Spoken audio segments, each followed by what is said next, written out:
Fines over Downing Street parties are causing problems for the Conservative Party campaigning in the council election. Launching his Scottish manifesto, Douglas Ross tried to focus on local issues. We're proposing to increase the discount that single people get in their council tax from 25% to 35%. We've got a pothole action fund to improve our roads that many people complain about in the local area. Education is one of the biggest budgets that local authorities have, so we want some tutoring and to help catch up pupils for 2 years of disruption during the pandemic. There's many issues in there that local authorities run by Scottish Conservative councillors can deliver on from the 6th of May.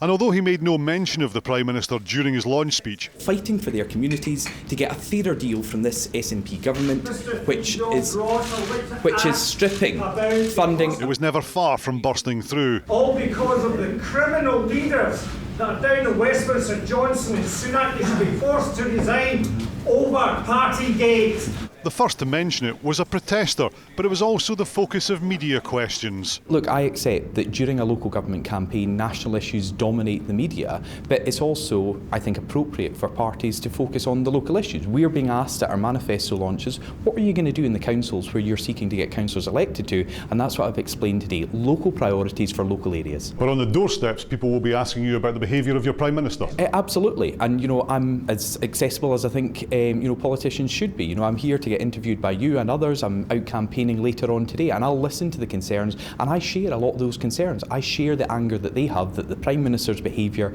was absolutely unacceptable. I've come to a conclusion in the middle of war in Ukraine, now is not the time to replace the Prime Minister. The Conservatives don't want to deal with Boris Johnson's problems on the doorsteps. They want to focus on locking the SNP out of power in councils.